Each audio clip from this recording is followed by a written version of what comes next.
From predators to depression, lower test scores, and anxiety, social media's impacts on teens and children have led one country to ban it for anyone under 16. Parents here in the U.S. applauding the move in Australia to shut down more than 1 million Instagram, TikTok, YouTube, Snapchat, and Reddit accounts for young teens.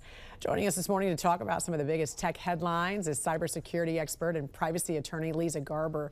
Good morning to you, Leeza. You know, as a mom of 2 girls, one of whom is a teenager, you know, I like what Australia is doing here. Clearly, research has shown how detrimental it is to the most vulnerable. Would we ever see something like that here, though? And how is it being enforced there? Great question, Jan, and you're not the only mom to agree that this is a great idea.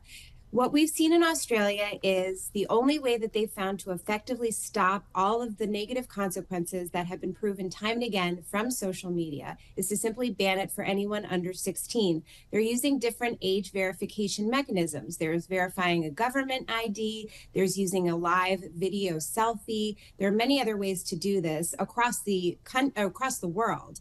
But what we're seeing in the United States is we're coming at it more from a death by 1,000 cuts process, which is having states step in, since there is no federal ban being considered, and looking at the different negative impacts that social media has. So looking at the addictiveness, looking at the negative consequences like exposure to violent and sexual material. There are different ways to approach this. Right now, the only federal law on the books is the Children's Online Privacy Protection Act, which only says if you're under 13, they can't collect data from you.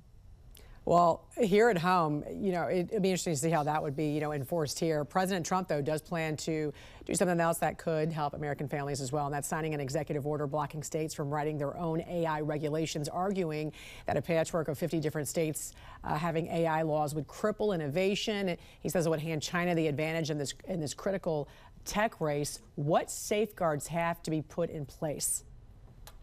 Right now, there are no safeguards in place, and states are the only entities that are stepping in and trying to make artificial intelligence safer. From the federal level, the government's initiative and directive has been move fast, break things, do whatever we can to be #1 in artificial intelligence, which has many positive aspects, but the negatives are hugely there as well.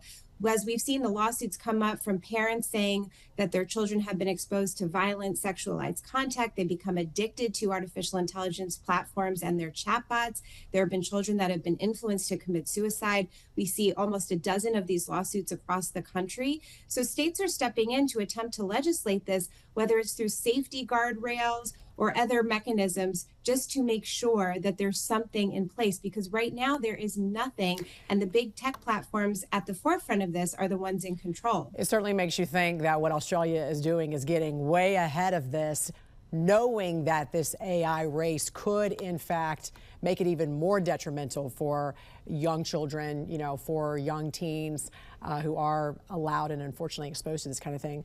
Finally, I want to ask you about a federal judge ordering OpenAI to turn over 20 million ChatGPT logs in its copyright battle with the New York Times. The company says this threatens user privacy. The court says that these are, you know, safeguards. Could this case change how AI companies collect and store user data going forward?